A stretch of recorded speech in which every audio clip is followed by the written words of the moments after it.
OK, bon, on va faire une petite analyse du contrat, qui a servi, au mint, de notre belle collection. Ce que j'ai décidé de faire, j'ai pris parti de pas utiliser d'outils tech pour aujourd'hui, pas d'outils de dev et cetera, pour me mettre dans la peau de ce que vous pourriez faire, vous, juste, avec un navigateur et pas spécialement avoir d'IDE ou quoi que ce soit. Donc, on part de notre petite collection, on va directement sur Etherscan et comme on n'est pas un scam, on a vérifié notre contrat. On le voit direct avec la petite pastille verte qui se trouve ici. Ça permet de savoir si un contrat est vérifié ou non. Donc on a accès à toutes les fonctions du contrat, on peut les appeler ici, que ça soit en écriture ou en lecture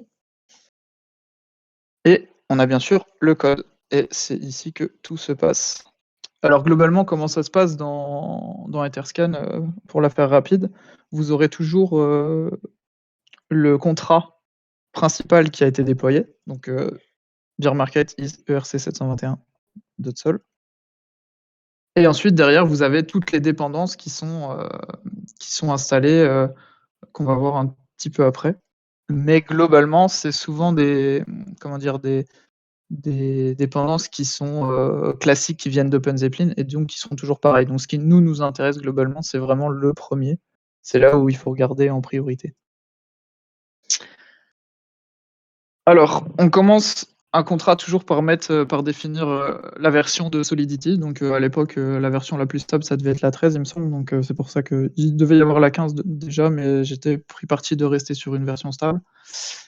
Et j'ai pris le parti de mettre en place ERC 721A et non ERC 521 classique pour vous économiser quelques frais parce que je savais qu'on pourrait en mint plusieurs, notamment sur la phase de whitelist.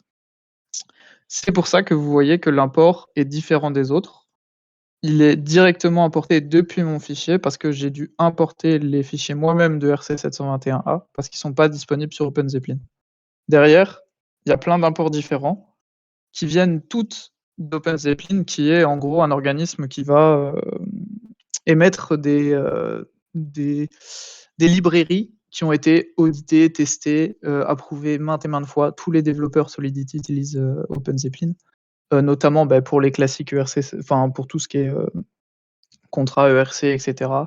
Tout ce qui est du coup Omnable. Omnable, c'est une librairie qui permet de facilement définir si une fonction peut être appelée que par le propriétaire du contrat ou par n'importe qui. Donc, Je te coupe. ouais, Je te coupe 2 minutes. Je vais jouer un peu le bête parce que moi je suis développeur donc je vois un peu à peu près de quoi carrément. tu parles. Mais est-ce que tu peux nous dire par exemple, Solidity, vraiment ce que c'est? Parce que tu cites beaucoup, mais je suis pas sûr que tout le monde ait la ref. Ah oui, ouais, c'est vrai, excusez-moi. N'hésitez pas d'ailleurs à me couper, hein, ou faut que je me mette le chat sous les yeux Ouais, en vous pouvez même mettre des temps. questions dans le chat et cetera. Ouais, hésitez surtout pas, hein, c'est très important parce que, quand on parle de quelque chose qu'on connaît, on a tendance à zapper, les gens qui connaissent un peu moins, même si je vais essayer de vulgariser au max. Du coup, Solidity, c'est le langage de développement des smart contracts sur Ethereum et toutes les EVM. Donc les EVM, c'est, les Layer 2, il y a enfin tout ce qui est AVAX, Polygon, et cetera. Tout ça, c'est des EVM. Donc c'est le même langage, les mêmes contrats qui sont déployables sur toutes les chaînes, la Binance Smart Chain, et cetera. Donc ça concerne pas Solana, ça concerne pas Elrond, mais globalement, c'est le langage de programmation de toutes les EVM, donc tout ce qui tourne autour de l'écosystème d'Ethereum. Et donc c'est de là que OpenZeppelin nous permet d'avoir plein de librairies qui sont auditées et testées, qu'on utilise en priorité parce que c'est des librairies qui sont sécurisées. Donc si dans un contrat, vous voyez que ça vient directement de @OpenZeppelin et cetera, vous êtes sûr que ça n'a pas été modifié et qu'il n'y a pas de «scam» entre guillemets dedans. Parce que, c'est importé directement depuis le repo de code de OpenZeppelin. Alors que, par exemple, là, quand on voit un apport avec un point slash, on sait que c'est le développeur qui l'a mis lui-même sur son PC, donc il faut potentiellement faire attention à ce qui se passe, mais on y reviendra après. Du coup, Ownable, tout ce qui concerne, la propriété. Je suis le propriétaire du contrat, donc j'ai des droits que les autres n'ont pas, des fonctions que je peux utiliser ou pas. Ça permet de le définir facilement. Counters, ça permet de faire simplement des incréments de 1 en 1, donc de définir un compteur qui va nous permettre d'augmenter de 1 en 1 sans avoir de problème avec les variables. Strings, ça permet simplement de transformer un numéro, donc un int, un integer, donc on va vulgariser ça avec un numéro, en chaîne de caractères pour notamment pouvoir le renvoyer dans l'URL, enfin l'URI qui va rediriger vers les métadonnées du NFT. Merkle Proof, c'est un concept de cryptographie qui va nous permettre de gérer les whitelists plus facilement et surtout à faible coût. Je reviendrai dessus après. Et Payment Splitter, ça permet simplement de on-chain définir qui va toucher quoi sur les Ethers qui sont sur le contrat. Donc, par exemple, un développeur qui, de base, a 5%, imaginons, de la recette, ne peut pas partir avec la recette si Payment Splitter a été bien défini en amont. Donc là, on n'est que sur les imports. Une fois qu'on a importé tout ça, on va pouvoir l'utiliser dans notre contrat. Donc, on commence par définir notre contrat. Moi, par respect de nos mots, j'ai beaucoup le fond. J'aime bien mettre le nom du contrat que je définis, donc beer market en l'occurrence. Is ERC 721 pour définir de quelle norme il s'agit. Donc ça, c'est juste un hommage, hein, on aurait pu l'appeler n'importe comment, ça n'aurait pas changé grand-chose. Mais par définition, on essaye de faire ça. Donc c'est un contrat qui hérite de ERC 721, qui va nous permettre de mint les NFT, globalement de les créer, de Ownable pour pouvoir appeler Ownable à l'intérieur, et de Payment Splitter, qui me permettra plus tard dans le contrat de définir qui va récupérer quoi. On va passer sur les différents trucs. Donc là, on dit juste qu'on utilise notre librairie strings pour tout ce qui concerne les integers. En gros, on dit juste que nous, la seule chose qu'on veut transformer en strings, donc en chaîne de caractères, c'est les uint, donc les numéros. Ensuite, j'ai décidé de définir plusieurs étapes. C'est des étapes qui vont me permettre, moi, d'ouvrir certaines fonctions à certains moments. Donc, par exemple, il y a la sale not started, ça veut dire que quand on sera dans cette étape-là, aucune fonction de mint ne sera ouverte. Pendant la OG sale, il n'y a que les OG qui pourront mint, donc il n'y a que la fonction de mint des OG qui sera ouverte. Pareil pour la whitelist, pareil pour la public. Ça nous permet aussi de définir les prix en fonction de l'étape dans laquelle on est. Par exemple, on a vu que les OG n'avaient pas le même prix, etc. Ensuite, le free mint, ça permet d'ouvrir pareil les fonctions de free mint, hein, tout simplement. Et le sold out, ça permet de fermer le contrat pour dire que tout a été vendu. Donc ça, c'est un simple énumérateur. Et cet énumérateur, on va l'associer à une variable qui s'appelle current step. Et cette current step, c'est elle qui va détenir à l'instant dans quelle étape on est. Il faut savoir que cette variable, elle sert aussi du coup à la DApp, à l'application sur laquelle vous avez mint, de savoir quand est-ce qu'elle doit ouvrir, par exemple, la fonction de mint et vers qui elle doit vers quelle fonction elle doit rediriger les utilisateurs, pour que pour vous, ça soit le plus transparent possible. Ensuite, on va rentrer dans le point un peu plus technique de la chose, c'est les routes de Merkle. Les routes de Merkle, ça va permettre de gérer les waitlists à faible coût. Vous vous doutez bien que si dans un projet, il y a même 100 personnes qui sont whitelist, donc sans adresse, on ne peut pas créer un tableau dans Solidity pour stocker les 100 adresses parce que ça nous obligerait à faire 100 transactions qui vont nous coûter énormément du coup d'argent en frais de gaz. Donc, ce qui est utilisé, c'est les arbres de Merkle. C'est un concept de cryptographie assez compliqué. Je vais essayer de vous le résumer vraiment très vite pour que vous sachiez au moins à quoi ça correspond. En gros, un arbre de Merkle, ça va récupérer le hash de toutes les adresses. Donc les adresses, elles vont être hachées, elles vont être stockées dans un arbre qui est comme ça.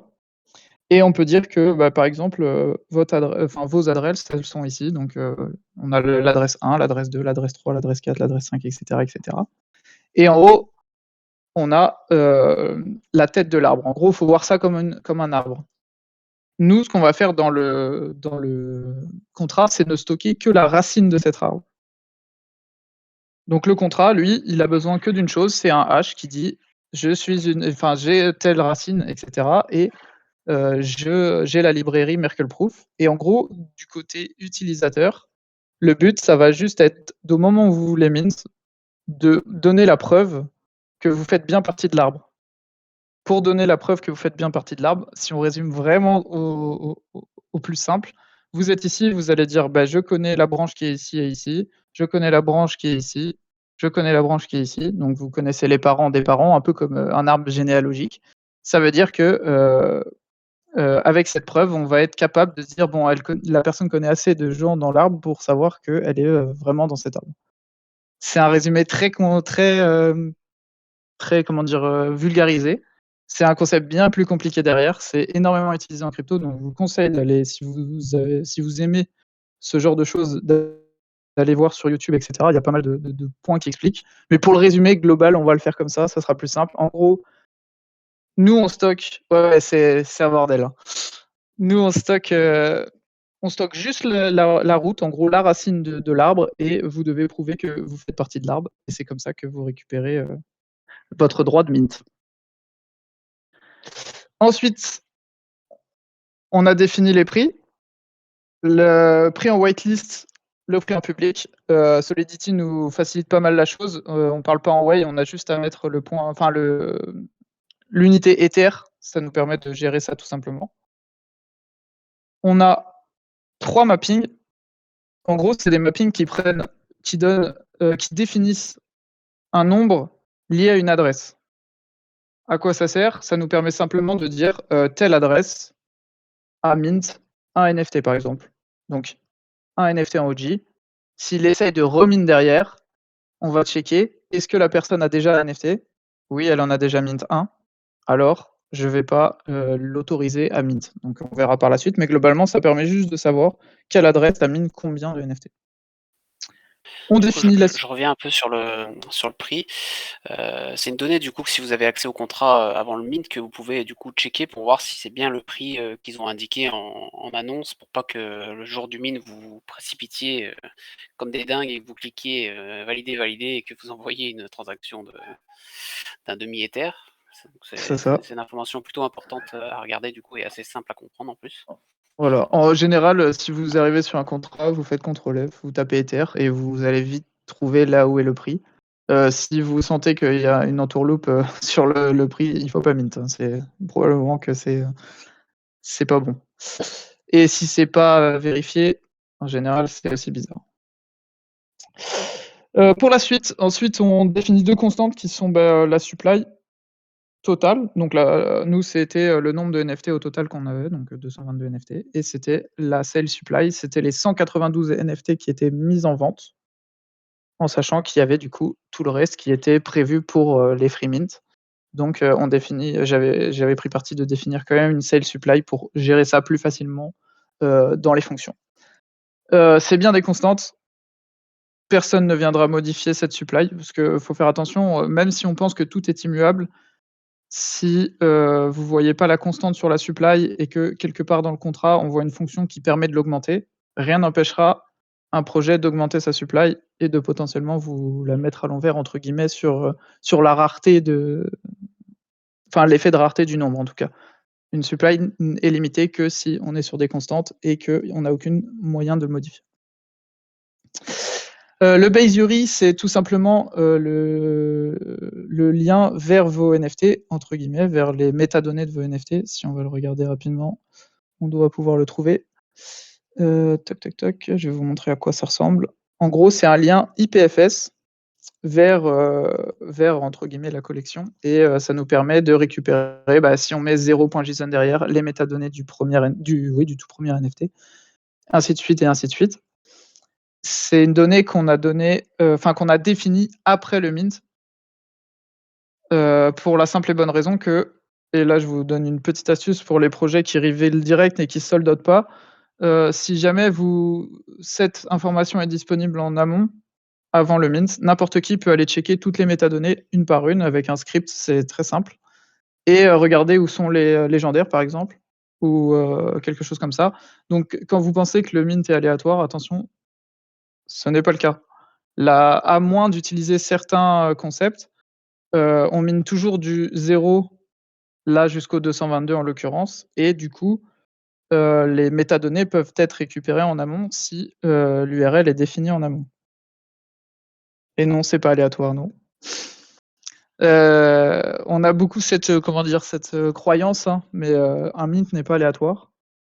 Heu, il y a l'aléatoire sur la blockchain n'existe pas, hein, et c'est encore plus compliqué, en Solidity. Nous, effectivement, on était, donc 2 voire 3 à savoir, donc les devs et moi pour, on était obligés de savoir parce qu'à la fin, on fait quand même une vérification de la collection pour voir s'il y a pas eu des bugs de génération et cetera. Donc on était 3 à savoir. Bon après, sur un mint qui déroule normalement, c'est compliqué de de Oui. vouloir minter celui qu'on a envie, quoi. Exactement. Mais Surtout il faut vu savoir comment que s'est c'est possible, passé ouais. le mint, hein. Quand il y a beaucoup de gens d'un coup, c'est impossible de prévoir, mais attention parce que, voilà, il faut juste être au courant que, déjà même, pour une oui, oui, oui. Non, non, c'est vraiment pas aléatoire et pour savoir même pour une équipe qui veut pas spécialement scam ou quoi que ce soit, si elle révèle, l'URL juste enfin l'URI avant, n'importe qui peut aller checker tous les NFT et faire sa petite sauce avec un script qui dit, «Dès que le NFT tant a été mint, j'en mint 10, comme ça j'ai une forte chance d'arriver à récupérer celui que je veux» et cetera. C'est des choses qui se font. Donc Bah, sur un slow mint, ça peut être la douille, hein, d'ailleurs, clairement, hein, si ça slow mint, ils peuvent carrément effectivement choper tous les légendaires, c'est et comme tout le monde c'est pense comme que ça c'est qu'il y du a des hasard, en fait. snipes de collections qui ont lieu malheureusement, hein. Donc nous, ce qu'on a fait, on a pris parti, avec RPG, Max, c'est de simplement, déployer, l'URL enfin l'URI juste après, au moment vraiment où on a lancé le mint, on a déployé l'URI. On savait que la vente allait se faire rapidement, vu l'engouement que vous aviez et du coup, ça nous a permis de ne pas en amont, que quelqu'un tombe sur le contrat et puisse, faire son petit truc, quoi. Une petite Ensuite question, ouais, tant qu'on est sur l'aléatoire et tout ça. Quand tu mintes un NFT qui est pas reveal et que tu le reveal plus tard, là c'est aléatoire, le reveal, ou pas? alors c'est aléatoire si, ah bah, non, non, non, enfin je veux dire, si tu as mint le 10 par exemple, C'est déjà la déterminé, team ouais. la team sait déjà, ce qui se cache derrière le 10 même si, tu vois, l'URI non reveal, la team sait déjà, ce qui se passe derrière le 10.json en fait, il y a vraiment pas d'aléatoire sur la blockchain, hein, je vous le dis. Désolé de Et casser un quand on a... mythe, Non, non, à mais moins et quand on n'a pas de numéro, par exemple, les box Cantina, c'est toutes les mêmes techniquement.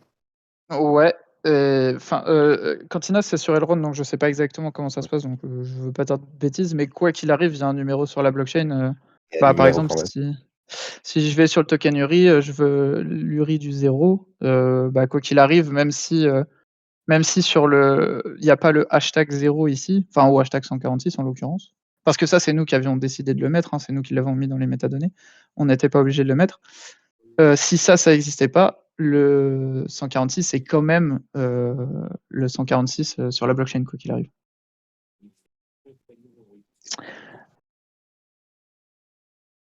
Alors, on va reprendre où j'en étais. Ah oui, donc on arrive sur, les événements. En gros, on peut définir des événements. Les événements qui vont se déclencher, ils vont se retrouver je vous montre ça. Ils vont se retrouver ici. Là, on a un petit, onglet qui s'appelle Event. Ça permet de voir, tout ce qui se passe. Il faut savoir que du coup, de base, les fonctions du ERC 721, déclenchent des événements, notamment pour le transfert. C'est comme ça que OpenSea sait, globalement se retrouver, à où est qui est à quoi et cetera. Les approvals et cetera. Mais on peut aussi définir nos propres événements. Donc nous, on en a défini 2.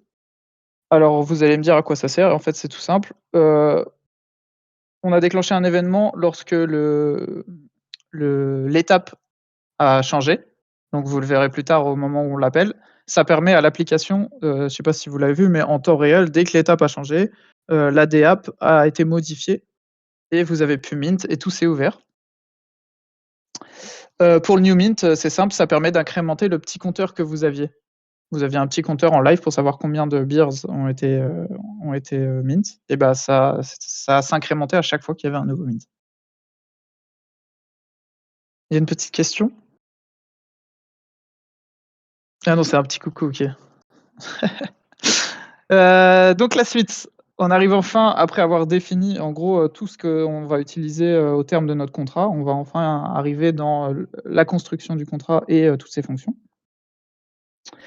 Euh, Si vous voulez aller lire le contrat, je mettrai le lien après. En général, je commande tout pour que vous puissiez vous retrouver à peu près sur comment ça fonctionne. Donc un constructeur, en gros, c'est la fonction, si on veut résumer, c'est la fonction qui va s'appeler au moment où on va déployer le contrat, donc qui va se construire. Et donc c'est une fonction qui ne sera appelée qu'à ce moment-là et qui ne sera jamais réappelée. Je vais lui passer pas mal de choses en paramètres parce qu'on est à l'initialisation. Je vais lui passer donc l'URL de base. En l'occurrence, on avait mis un vide du coup pour pas que les données soient récupérées en amont. J'ai mis en place toutes les listes, donc toutes les routes qui menaient, qui correspondaient à nos whitelists, donc OG, whitelist et freemint. Et ensuite, j'ai mis les adresses de la team et en face des adresses, le pourcentage sur lequel chaque personne allait récupérer les Ethers du contrat. J'ai défini un hommage, beer market et beer, c'est ce que vous pouvez voir sur le symbole du NFT qui est ici. C'est comme ça qu'on définit à cet endroit-là.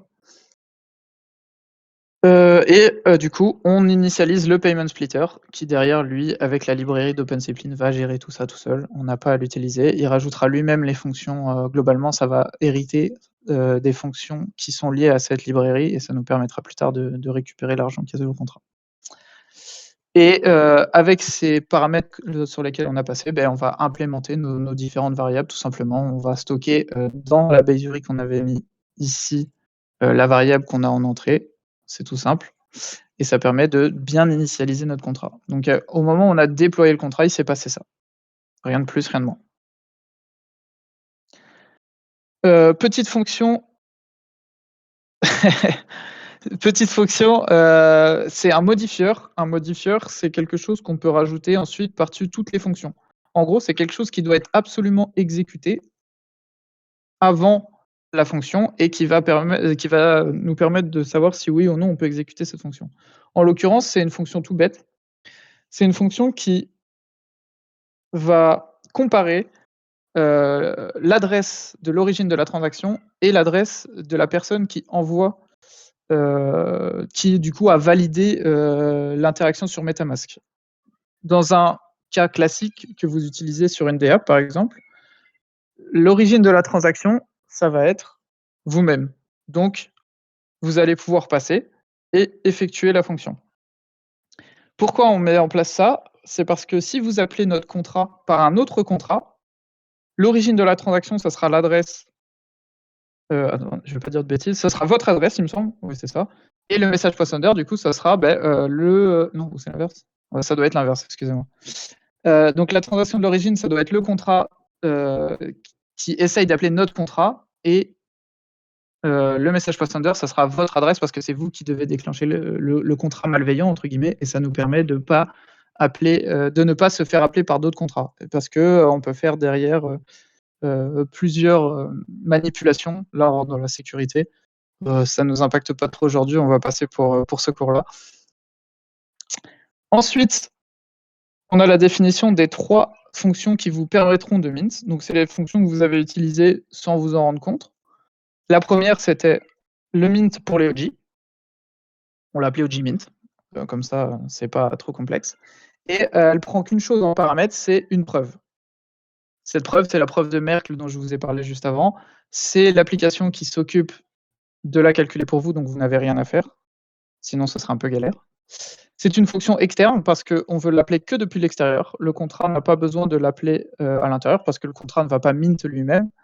Donc, on laisse simplement les personnes externes au contrat venir appeler cette fonction. Elle est payable parce qu'on a envie que vous nous envoyiez des Ethers. Si une fonction n'est pas payable, on ne peut pas lui envoyer d'Ethers. Et du coup, on veut que la personne qui appelle soit l'utilisateur. C'est le modifieur qu'on a défini juste au-dessus. Comment ça se passe? Ça se passe à peu près tout le temps pareil dans les fonctions de mint. Vous avez des requires. Donc un require, c'est globalement ce que ça veut dire, une requête. Vous avez besoin en fait de passer ces différentes conditions pour pouvoir mint. La première tout bête, c'est comment dire, l'étape actuelle doit être l'étape de vente OG, où vous devez être le propriétaire du contrat pour le coup. Là, c'était une porte que je me suis laissée ouverte moi, donc c'est moi qui ai mint le 0 pour être sûr que tout fonctionnait. Ensuite, vous devez être OG. Donc pour ça, on a défini une petite fonction en bas qui appelle simplement les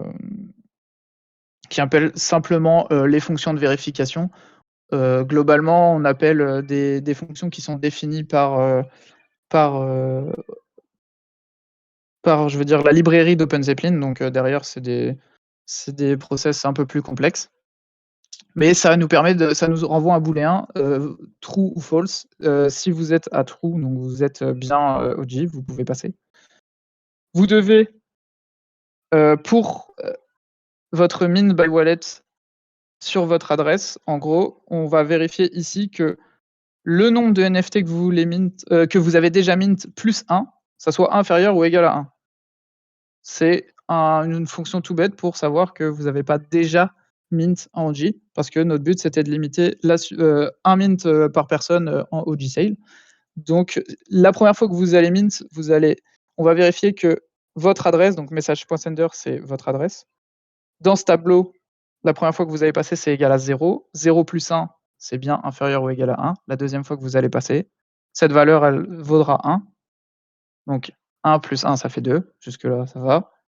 Vous pourrez plus passer. Donc c'est le moyen qu'on a de faire attention à ce que une personne n'abuse pas en mintant plusieurs fois. Il y a des devs qui mettent en place un require sur votre balance, en fait, qui regarde combien vous avez d'NFT de la collection pour ne pas vous laisser passer. Mais ça a une faille de sécurité, entre guillemets, c'est que si vous transférez votre NFT à une autre adresse, vous pourrez remint en OG. Vu que bah, du coup, vous passerez toujours tous les warnings. Oui, il y a un questionnaire, hein, ça sera noté. Donc là, tu viens de nous donner une méthode pour pouvoir gruger potentiellement des contrats, c'est ça? Ouais, tout à fait. Si vous voyez un balance off ou quelque chose comme ça, au lieu d'une liste qui stocke le nombre de, enfin pas d'une liste, d'un tableau qui stocke le nombre de NFT que vous avez mint, il suffit de transférer votre NFT vers un autre wallet et vous passerez cette condition sans souci. Mais globalement, on met tous ça en place, hein. La suite toute bête, c'est faire attention que la supply actuelle, donc total supply, c'est la fonction qui renvoie la supply au moment où vous appelez la fonction, hein. Donc s'il y en a eu 100 de mint, ça renvoie 100. Et je vérifie juste que 100 plus celui que vous essayez de mint, ça dépasse pas la vente la supply de vente, tout simplement. Ensuite, on finit quand même par vérifier que vous avez envoyé assez d'argent. Message.value, c'est la variable qui embarque le nombre d'éthers que vous avez envoyé à la fonction. Bien sûr, on regarde si c'est supérieur ou égal, parce que si vous envoyez trop, on prend quand même. Mais par contre, si vous envoyez moins, ça ne fonctionnera pas. Tous les petits messages que vous voyez à droite, c'est ce qui va être renvoyé à l'utilisateur lorsqu'il va pas répondre à une fonction. On n'est pas obligé d'en définir, mais c'est quand même mieux d'expliquer à l'utilisateur pourquoi il n'a pas pu mint. Si vous passez pas le troisième, par exemple, vous recevrez comme message You can only mint one entity with OG rule. C'est tout simple, mais ça permet d'informer l'utilisateur. Après, attention à pas trop vous fier à ça, parce que le développeur peut mettre une phrase qui n'a rien à voir avec le code, hein, c'est aussi possible. Hein. Ah oui, là c'est clairement moi qui de vous endormir d'ailleurs. Hein. Donc ne pas non plus tout reposer votre sécurité sur les commentaires renvoyés à l'utilisateur. Clairement. Ça c'est vraiment moi qui les ai mis, donc vous pouvez mettre ce que vous voulez. Hein. Voilà, donc une fois qu'on a fait ça, qu'est-ce qu'on fait? On commence par toujours mettre à jour les variables qui sont importantes. On prend le tableau, votre adresse, et on met +1 pour dire la personne a mint un NFT. Tout simplement, ça permet au deuxième passage de ne plus respecter cette condition. Si on oublie ça, cette condition elle sert à rien. Donc on incrémente bien, on dit bien que cette personne a mint un NFT et on utilise le safe mint, donc à l'adresse de la personne, un NFT et ça va mint, tout simplement, le NFT à la personne, à votre adresse. Attention aussi, bon ça aurait aucun intérêt, mais si j'avais mis mon adresse ici, toutes les personnes qui ont appelé la fonction Doji, m'auraient mint un NFT. C'est important de vérifier que le mint, en fait, est bien envoyé à la personne qui l'a demandé. Parce que là, si j'avais mis en dur mon adresse et ben, à chaque fois que vous auriez appelé cette fonction, vous m'auriez envoyé un NFT, gratuitement. Et voilà, et une fois qu'on a mint, qu'est-ce qu'on fait? On envoie un petit event qui dit: «Un nouveau mint a été effectué», donc on émet un nouvel événement qui s'appelle new mint qu'on a défini plus haut. Et on dit: «Telle personne, la supply actuelle, au mint et le nombre de NFT que la personne a mint». On va passer rapidement sur la fonction de whitelist. Globalement, c'est la même, sauf que cette fois-ci, on va vérifier qu'on est bien en étape de whitelist. Au lieu de demander si c'est un OG, on demande si c'est un whitelist. Ça appelle l'autre fonction qui permet de vérifier qu'il regarde sur la bonne route. On regarde bien que la personne a mint pas plus de 2 NFT par whitelist, parce que pour le coup, c'était 2 NFT par personne avec le rôle de whitelist. On continue de regarder que la total supply n'a pas été déplacée. On continue de vérifier que vous avez bien envoyé l'argent. Cette fois-ci, on pense à bien mettre le prix multiplié par le nombre d'NFT que la personne veut mint, nombre qui est passé en argument, au début de la fonction. On incrémente le bon portefeuille, enfin le bon tableau. Pareil, on fait le mint avec le nombre de NFT qu'on mint et on émet un événement. C'est exactement la même chose que la fonction Doji, en adaptant les différentes variables. Ensuite, une fois qu'on a fait tout ça, on arrive à la vente publique. La vente publique qui n'a pas eu lieu, parce que vous avez tout vidé avant qu'on arrive ici, mais il est important d'en prévoir une au cas où. Comment ça se passe? Et bah, cette fois-ci, plus de preuves à envoyer. On ouvre les portes à tout le monde. Tout ce qu'il faut, c'est d'être en public sale, donc la public sale soit ouverte. Que la supply totale, plus le nombre de NFT que vous essayez de mint ne dépasse pas. Que vous avez bien envoyé le prix public multiplié par le nombre de NFT que vous voulez acheter. Et ensuite, on mint et on émet un événement. C'est exactement la même fonction que les 2 autres, sans, la plupart des requires qui concernent, bah, forcément le nombre limité par personne et le fait de posséder un rôle ou non. La free mint pour le coup, c'est exactement la même chose que OG. Sauf que, bah, on veut être en étape de free mint. Vous avez compris globalement comment ça fonctionne. On veut que la personne soit free mint, donc soit bien dans la liste, que la total supply ne la total supply plus le NFT que vous allez mint ne dépasse pas cette fois-ci la total supply. On n'est plus sur la sale supply parce qu'on est passé on est sur les 192 au dernier 222. Toujours qu'un mint par personne et on émet notre petit event, comme on a fait jusque-là. Ça permet du coup à l'application à la DApp que RPG a codée de savoir tout ce qui se passe en temps réel. Dernière fonction, une fonction mint for owner. C'était une porte de sortie, donc only owner. Il n'y a que moi qui pouvais l'appeler au moment du mint. En gros, elle permettait quand même, j'ai rajouté, de quand même vérifier que je dépasse pas la total supply, sinon j'aurais pu, imprimer, plein d'NFT, et ça aurait pas été bon. Donc même si on sait qu'on va pas le faire, on met toujours, en dur le fait qu'on va pas le faire. Ça permet simplement d'appeler la fonction de mint sans demander d'argent, sans rien. En gros, je pouvais mint, à n'importe quelle adresse un nombre de NFT et j'émettais quand même un événement. Pourquoi on a mis cette fonction en place? Vous pourrez vérifier dans le journal, elle n'a jamais été appelée. Cette fonction servait juste au cas où, quelqu'un qui était, en free mint list ne minte pas. On se serait retrouvé, avec une supply incomplète parce qu'une adresse, n'a pas voulu mint ou n'a pas mint ou, pour, X ou Y raison a perdu l'accès à son wallet, ça peut arriver pour plein de choses. Donc on s'est laissé une porte de sortie pour se dire: «Si jamais On veut pas que la supply tombe à 221, ça aurait été bof et du coup, on avait préparé cette fonction au cas où.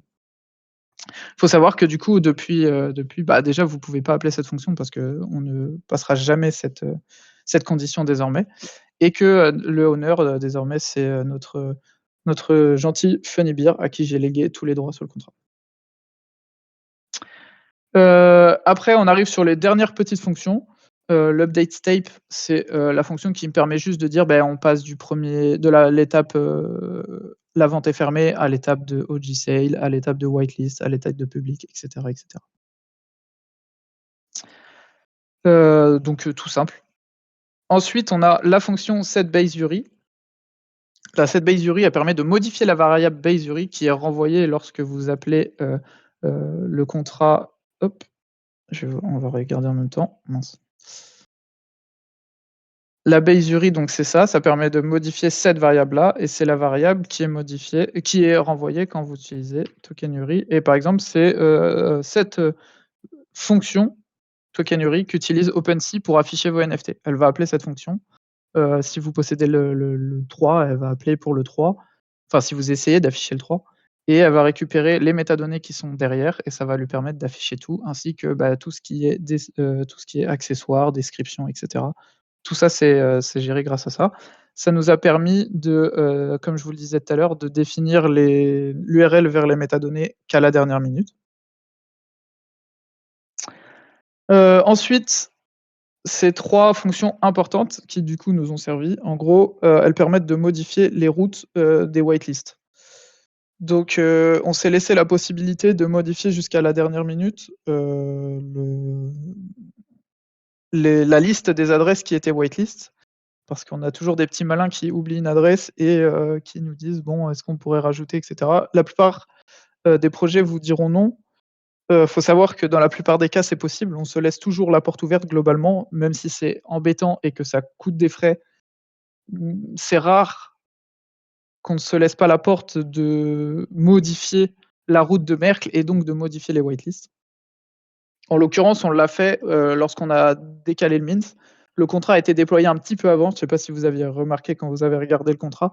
Il a été publié, un jour avant, au moment où les frais étaient bas et entre-temps, il y a eu, des gens qui ont demandé à modifier certaines adresses dans la whitelist et du coup, on s'en est servi à ce moment-là pour permettre à tout le monde de mint dans les meilleures, conditions.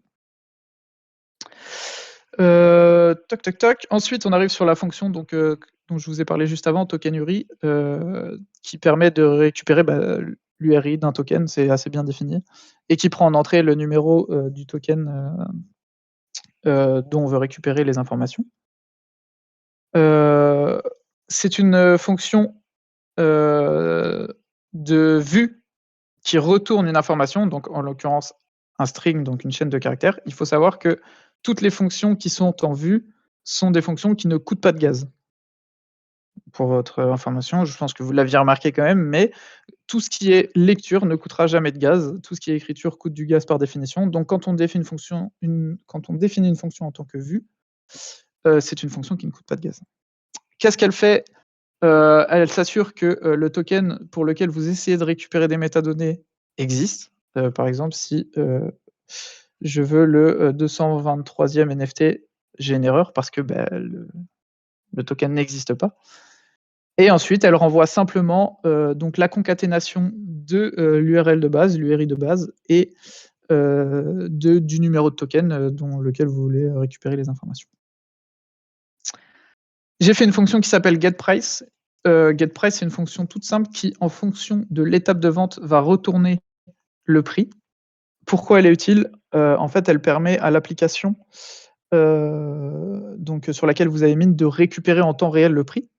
Ça permet de ne pas avoir à stocker ni de valeur en dur, ni à modifier à la main à la dernière minute si on choisit de changer le prix, par exemple. Donc on appelle toujours cette fonction avant de déclencher, la fonction de mint. Ça permet d'envoyer d'envoyer correctement, le bon montant, vers le contrat. Ensuite, on a les différentes fonctions. Donc, on en a parlé tout à l'heure, c'est les fonctions qui permettent de savoir si on est OG, whitelist ou free mint. Donc là, on est sur des choses un peu plus complexes et qui vous serviront globalement à rien. C'est du copier-coller pour le coup, ça, c'est quelque chose qu'on réutilise à chaque fois qui permet d'appeler, comment dire? D'appeler la librairie Merkle-Proof d'OpenZeppelin et qui va se charger de faire les vérifications en cryptographie pour savoir si vous avez bien ou non la preuve de Merkle qui correspond à la route que vous essayez de récupérer. C'est un mot complexe pour juste dire est-ce que vous êtes whitelist ou non. Ça renvoie true ou ça renvoie false. Derrière, on sait comment gérer la chose. Et on a déjà fini notre contrat. Pour ce qui est contrat principal. Donc vous voyez des fonctions très simples. Globalement, si je dois faire un petit résumé de ce qui est important, vous, en tant que particulier, quand vous voulez mint une collection et que vous avez accès au contrat en amont, on vérifie bien le prix. On vérifie bien qu'on a des garde-fous sur la supply, que les personnes ne peuvent pas dépasser la max supply déjà. C'est tout bête, mais si c'est pas là, on peut arriver à une petite catastrophe. On vérifie bien que quand le contrat dit une personne ne peut mint qu'un NFT en OG, que ça soit le cas. On fait attention aux fonctions un peu étranges qui permettent de mint à l'infini. Tout ce qui est fonction de mint entre guillemets, on vérifie aussi que lorsqu'il y a un mint qui est utilisé, qu'on envoie bien vers l'adresse.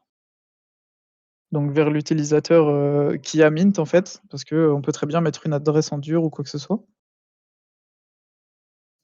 Et globalement, c'est les choses principales pour un contrat classique de mint. Donc on n'est pas sur quelque chose de très complexe en termes de mint. On a fait vraiment un mint entre guillemets classique. En plus, on avait pris le choix de ne pas faire de reveal, etc. On n'avait pas non plus mis de fonction pour modifier le prix. On n'avait pas mis non plus de prix, de fonction pour modifier le prix, mais il faut faire attention à ça. N'importe qui peut définir une fonction pour modifier ou non le prix à n'importe quel moment. Et globalement, c'est tout. Retenir que lorsque on appelle des librairies qui viennent d'OpenZeppelin, on peut, dans 99,99% des cas, fermer les yeux sur ce qui est fait derrière. C'est des choses qui sont auditées et surauditées. C'est des librairies qui sont 100% safe. Enfin 100%, 99, on n'est jamais safe à 100%, mais globalement, c'est des choses qui ont déjà servi sur des milliers de contrats. Donc aucun souci à se faire là-dessus. Et je vais revenir juste sur un petit dernier point. Vu que j'ai utilisé ERC 721A, c'est donc le projet Azuki qui a mis ça en place, qui permet de réduire les frais. Lorsqu'un import, comme je l'ai dit tout à l'heure, est utilisé et fait depuis, donc entre guillemets, le poste du développeur, je vais vous montrer rapidement à quoi ça correspond. En gros, moi j'ai mon contrat ici. Et j'ai moi-même importé la librairie ERC 721 et ce qu'elle fait. Donc le mieux à faire quand même, c'est, quand c'est comme ça, d'aller jeter un petit coup d'œil simplement à la librairie en question. Donc on peut la retrouver ici. Tout est en clair, hein, quoi qu'il arrive, tout est en clair. Elle a été définie ici, ERC 721.sol. On voit que c'est bien ce que j'ai importé un peu plus haut. Ici, ERC 721.sol. Et on vérifie que, par exemple, tout bêtement, je vais y arriver. Si je tape transfert, hop, on va chercher la fonction de transfert, par exemple, le save transfer form. Toc, toc, toc. Je cherche où il est. Là. Donc là, on a la fonction de transfert. Si jamais vous voyez un require false, par exemple, et personne ne pourra jamais transférer son NFT. C'est un truc tout bête, hein, mais si quelqu'un décide de surécrire, donc d'override les fonctions en venant les modifier directement, par exemple, si moi j'étais un vilain et que j'avais pas envie que vous utilisiez vos NFT. Ouais, je reviens sur ta question, Funnybear. Je l'ai dit au début. Hein. C'est Trans pour eux, et c'est pas toi qui dois ah! répondre. C'est fou ça, mais oh Ah, là c'est là, pour eux! Non, j'y vais juste après, on fera une petite, série de questions-réponses. Juste un truc, si vous voyez un require, false ou un truc comme ça, enfin, n'importe quoi qui bloque le contrat, personne ne pourra utiliser la fonction de transfert et ce serait bête de ne pas pouvoir, transférer vos NFT, par exemple.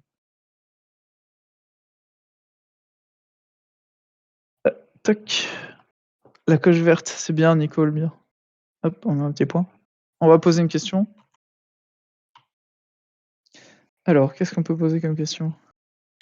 comment s'il devait y avoir une sorte de contrat qui te vide ton wallet, qui te le siphonne, comment on pourrait, voir ça ou être vigilant sur certains trucs, Mmh, heu, tant qu'on est sur du message.value dans les fonctions, hop, je reviens sur mon contrat. Tant qu'on est sur des fonctions qui demandent du message.value, par exemple, ça veut dire qu'on demande que vous ayez vous-même envoyé globalement les Ethers au contrat pour passer la condition. Donc ça veut dire que c'est safe dans le sens où là, je vérifie juste que vous m'avez envoyé assez d'argent. Si vous avez pas envoyé assez d'argent, je le fais pas. Je vous prends pas de l'argent en vous disant: «Est-ce que je vous ai pris assez d'argent?» De toute manière, quand vous allez créer une transaction qui veut vous faire un transfert, vous aurez écrit, il y a écrit tout ce qui enfin ça définit: vous allez envoyer tant d'argent et cetera. Ce que je ferais, c'est que je pourrais faire un cas d'usage, plus tard, j'en ai pas sous la main, mais pour vous le présenter sur, comment repérer, le fait que vous allez vous faire siphonner globalement. Mais tout ce qui est, si vous voyez un set approval for all ou un truc comme ça, attends, je dois l'avoir ici. Set approval for all. Par exemple, si vous avez ça dans un contrat, vous voulez faire une fonction de mint, tout là, tout est bon. On va repartir de mon projet, ce sera plus simple. Imaginons, vous avez une fonction de mint, OG mint et cetera. Ça fait un safe mint et derrière vous avez un set approval for all. Bon, globalement, il faudrait le connecter à un autre contrat avec une autre adresse, par exemple, l'adresse, des Bored Ape ou n'importe quoi. Heu, Derrière, je peux émettre, vu que je sais que la fonction setApprovalForAll, elle est vraie pour tous les, comment dire? Tous les ERC 721A, ERC 721, classiques, même les tokens. Et ben, je pourrais dire, je vais déclencher la fonction setApproval du contrat des Bored Ape depuis mon contrat à moi. Et en gros, je pourrais dire: J'approuve, donc cet approval for all, qu'est-ce que ça fait? En gros, c'est globalement, j'autorise la personne, donc l'adresse en question, à, faire des transferts à ma place et de faire ce qu'elle veut avec, mes NFT globalement. Et du coup, je pourrais très bien, depuis un contrat malveillant, définir, l'appel d'une fonction, bah, par exemple, des cryptomasks. Je ne sais pas comment est comment dire? Est le code. J'ai pas regardé le smart contract, je veux dire, mais je pourrais très bien dans le contrat de bear market dire, pour tous ceux qui ont un masque, je glisse une fonction d'approve, qui dit, bah, «Vous allez m'autoriser à faire ce que je veux avec tous vos masques et si vous vérifiez pas le message, du MetaMask qui dit» bah, par contre ça le dit clairement, hein, mais il y a des gens qui regardent pas, mais ça le dit: «Vous allez approuver», surtout qu'il y a une nouvelle mise à jour, il me semble, sur MetaMask qui le dit encore plus clairement. Mais en gros, ça va vous dire, beh, êtes-vous OK pour approuver, globalement, les droits sur, vos NFT CryptoMask et derrière, moi j'aurais plus qu'à récupérer, tous les NFT, sur lesquels vous avez approuvé, la transaction en me les transférant à moi-même, quoi. Et ça, c'est quelque chose qui est faisable. Attention, tout est globalement transparent. Ça veut dire que si vous lisez, mais vraiment, j'insiste, prenez le temps de lire ce qui se passe dans MetaMask, même si vous y pigez rien. Dès que vous voyez un truc qui est un approuve un peu bizarre ou, un transfert un peu bizarre, ne cliquez pas. Demandez à quelqu'un. Revenez plus tard pour faire, l'appel s'il faut, mais, demandez à quelqu'un ou allez regarder, si vous avez quelques petites connaissances. Globalement, tout est écrit, il faut savoir juste le lire. Il faut faire attention à ça, c'est tout. Mais c'est pas impossible de, vous faire siphonner, mais ça sera toujours parce que vous avez autorisé quelque chose à un moment donné. Il arrivera jamais que vous vous réveillez avec un wallet vide, sans avoir rien signé globalement. C'est, bah, sur un wallet qui n'est pas corrompu, il ne vous arrivera rien. Et si, la seule chose qui peut vous arriver, c'est vous êtes fait voler votre clé privée, mais ça, c'est autre chose, hein. C'est potentiellement parce que vous avez un malware sur votre PC ou quoi que ce soit. Là, pour le coup, on n'y peut rien. Mais globalement, on ne vous volera jamais, depuis un contrat, tant que vous lisez bien ce qui, est stipulé dans, MetaMask quand vous voulez accepter une transaction.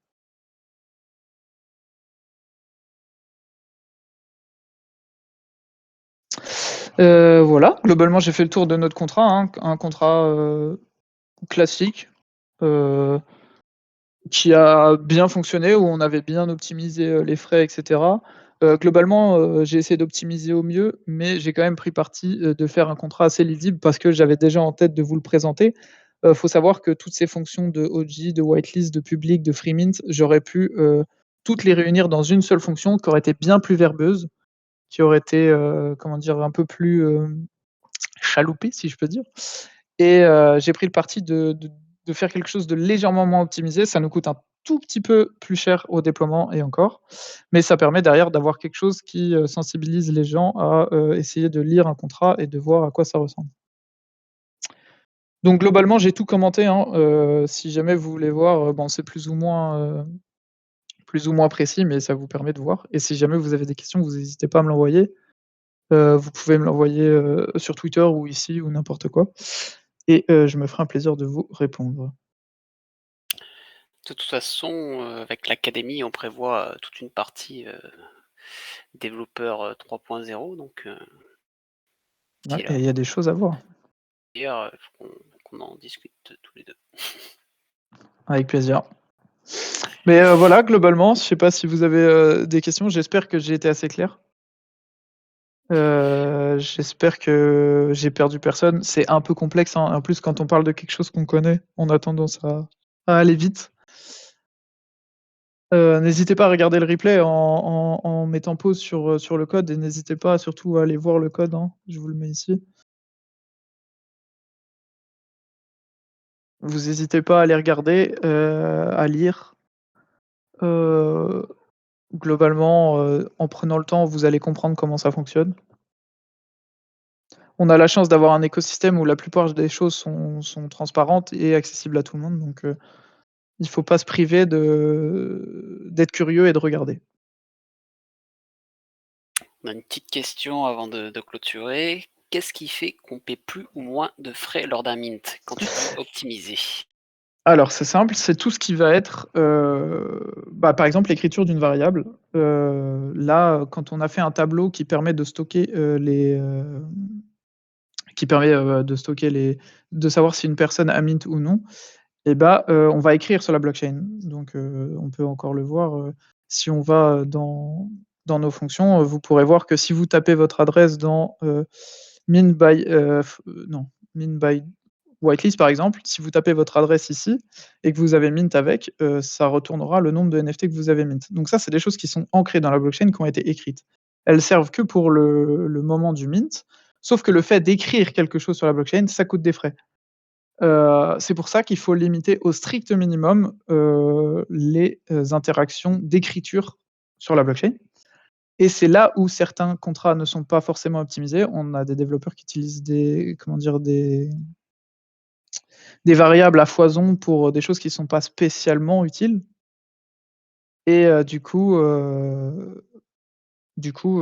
bah, ça fait augmenter les frais pour l'utilisateur. En gros, plus vous allez faire de choses à la blockchain entre guillemets, hein, pour vulgariser, plus ça va vous coûter cher.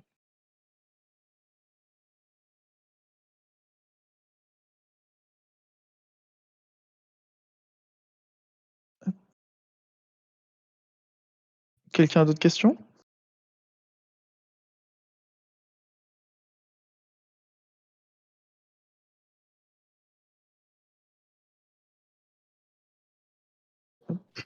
Il y a une question de Yann Beer qui demande si tu peux lui montrer comment minter à partir du contrat.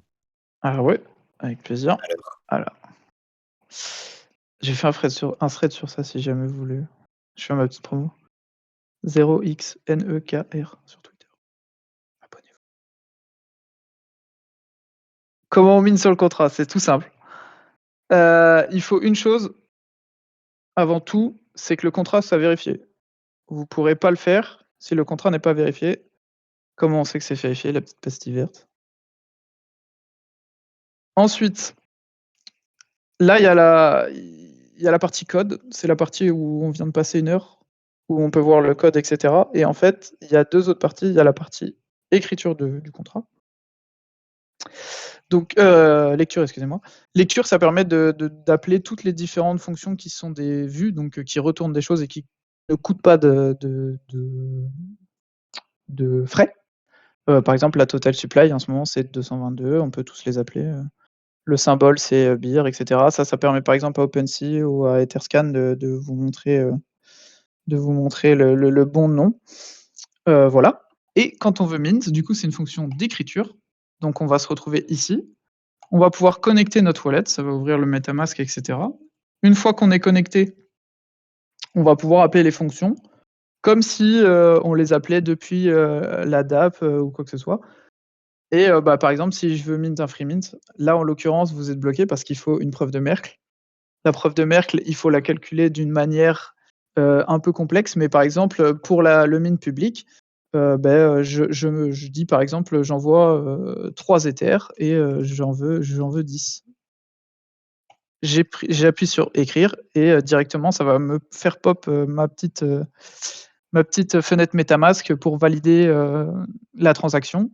Tout simplement comme si vous étiez sur une DApp. En fait, c'est vraiment tout bête de mine depuis un contrat, à condition de pouvoir le faire.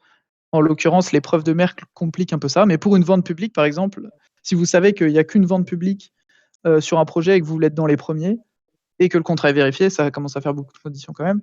On est sur le contrat, écriture, on trouve la fonction de mint. En général, elle s'appelle, mint ou public mint, par exemple et il suffit de taper, le montant que vous voulez envoyer en Ether. Donc vérifiez bien, le montant que le contrat demande, hein. Vous pouvez le voir dans le code, par exemple ou, par exemple, ici, je peux le voir, simplement, ici, par exemple, whitelist price. Donc c'est le prix est toujours en wait, du coup, ça fait 0,0625 et le jour du mint, bah, vous avez juste à déclencher, la fonction en mettant les différentes variables dont vous avez besoin. Donc, en l'occurrence, 1 par exemple, si vous avez un mint qu'un avec le prix, que vous voulez envoyer et ça marchera comme si vous étiez sur l'application. Le prix qu'on peut envoyer, ça doit être obligé le bon prix ou si tu mets plus, il se passe quoi? Eh ben, j'en ai parlé tout à l'heure quand j'ai présenté le code. En gros, ça dépend. Là, en l'occurrence, si j'avais mis, là, c'est le require qui, regarde que vous avez envoyé assez d'Ether. Il regarde si la valeur que vous envoyez est égale ou supérieure au prix qu'on attend. Ça veut dire que si tu envoies 1 Ether au lieu de 0,25, on va prendre les 1 Ether. Il Si va c'était prendre les un 1 Ether égal et il va pas les renvoyer. et non, il ne va pas te les renvoyer, non. Donc c'est pour ça qu'il faut faire quand même attention à ce qu'on envoie, hein. Donc vous pouvez pas envoyer moins, mais en général, on laisse, la possibilité d'envoyer plus, je l'ai toujours vu comme ça globalement, j'ai toujours fait comme ça aussi. Je vous rassure, c'est jamais arrivé. J'ai jamais vu quelqu'un qui a envoyé plus que ce qu'on lui avait demandé. Donc en général, si vous voulez mettre plus, c'est, au niveau des frais pour essayer de passer devant les autres. Globalement, sinon, on envoie, ce qu'on nous demande. À moins d'être généreux, c'est possible, hein, mais j'en ai jamais vu. Donc voilà, c'est ici que vous pouvez appeler toutes les fonctions. Par exemple, pour, votre information, le jour du mint, c'est moi qui passais par ici. Je venais ici avec, mon petit wallet, je mettais on passe à l'étape 3, j'écrivais et hop, c'était parti pour le mint, quoi. En sachant que je rappelle qu'il y a que moi qui pouvais appeler cette fonction parce qu'elle est définie comme, only owner, donc que le propriétaire du contrat qui peut appeler cette fonction. Là, aujourd'hui, Devbeer, c'est moi, Funnybeer, par exemple, s'il avait envie, vu qu'il est aujourd'hui le propriétaire du contrat, il pourrait s'amuser à changer les étapes. Bon, ça changerait rien du tout parce que j'ai bien fait mon travail, on peut plus mint même si on repasse en public ou en quoi que ce soit. Mais globalement, il pourrait, modifier les étapes de vente et ça m'a permis, par exemple, de transférer l'ownership du contrat, à, à l'ayant droit, on va dire. Et vous pouvez d'ailleurs, truc un peu utile, en général, on se retrouve avec un NFT sur les bras, on a envie de l'envoyer vers un autre wallet et des fois, on ne sait pas comment faire. Que ça soit sur, Avalanche, que ça soit sur Polygon, que ça soit n'importe où, si le contrat est vérifié, on arrive sur le contrat, on se dit: «Mince, j'ai envie de l'envoyer mon NFT, mais je sais pas comment faire». Je me connecte avec mon compte, je fais un save transfer form, je mets mon adresse je mets l'adresse de la personne à qui je veux l'envoyer, je mets bien le token que je veux envoyer, le 10, et le data, vous n'êtes pas obligé de le mettre, et vous faites write, et ça va déclencher un transfert tout bête vers votre l'adresse dans laquelle vous avez défini à qui vous voulez l'envoyer. C'est des trucs tout bêtes, mais ah non, c'est celle-ci qu'il faut utiliser. Celle où il y a pas data. Et ça vous permet, de simplement, de vous affranchir, d'une application tierce un peu bizarre. Là, au moins, vous êtes sûr que vous parlez qu'au contrat. Vous êtes pas obligé de passer par OpenSea, vous êtes pas obligé de passer par n'importe où, vous connecter, je sais pas où. Vous pouvez vous connecter à Etherscan, vous êtes connecté tant que c'est bien Etherscan.io, on vérifie, même si bon, j'ai jamais vu de scam d'Etherscan. Vous vous connectez simplement et vous pouvez envoyer vos NFT à qui vous voulez. C'est des trucs tout bêtes, mais quand on le sait pas, on le fait pas, alors que, ça peut être utile.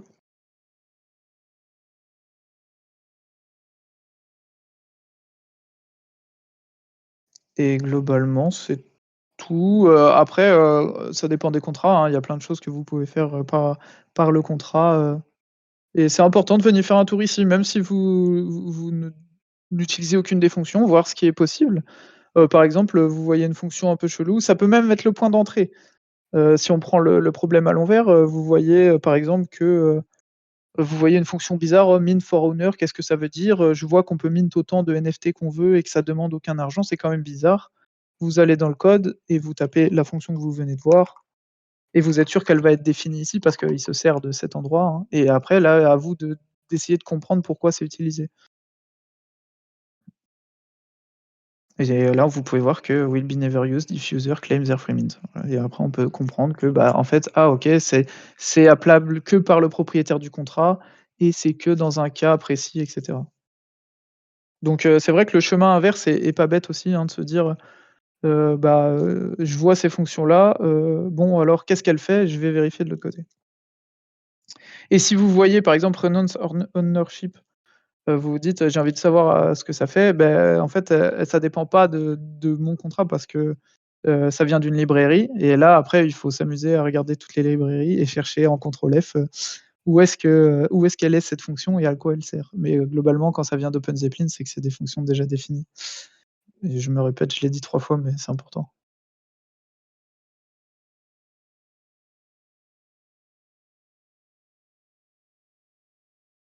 Hop, bon, voilà, je crois que j'ai fait le tour, hein, sauf si vous Ouais. avez d'autres questions. OK, bah, écoute, c'était super, je pense qu'on pourra faire plus de petits cours sur ça si ça intéresse les gens, bon, c'est sûr qu'il y a un c'est un peu plus technique que quand on présente des sujets un peu plus, triviaux, mais bon, C'est vrai que c'est c'est un peu faut technique, en mais c'est passer par important là. Il y de a voilà, certaines c'est ça. petits trucs, je pense, qui vont rester. Je pense notamment, tout ce qui est contrat, vérifié, vérifier un peu le prix, pouvoir transférer, son NFT directement depuis le contrat. C'est intéressant tout ça. Ouais, ouais, il y a pas mal de petites choses qu'il faut retenir. Alors forcément, vous allez pas tout retenir et c'est normal et de toute manière, ça vous serait pas utile de vous encombrer avec ça. Mais, mais il y a pas mal de choses à aller, hésitez pas vraiment à utiliser Etherscan, c'est un outil tout bête, qui est accessible à tout le monde et qui vous permet d'apprendre plein de choses sur l'écosystème, dans lequel, vous évoluez aujourd'hui. OK, super. Bon, bah, écoutez, on va clôturer. Je sais qu'il y en a qui sont impatients d'aller découvrir, de parler de la roadmap V2 des cryptomasques. Donc, oui, oui, il y a un mot magique, il y a un mot magique, il y a un mot magique, que je vais vous communiquer. C'est les devs viennent d'ailleurs, je vous le mets là, hop.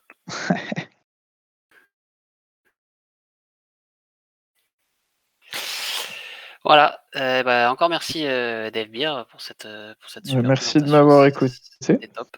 Surtout que moi pareil, enfin autant je suis dev mais pas du tout dans ce milieu donc c'était intéressant de voir un peu. Donc super, super, super et oui, on se call, très bientôt pour la suite sur l'académie, Au plaisir. Et bonne soirée tout le monde. Bonne soirée.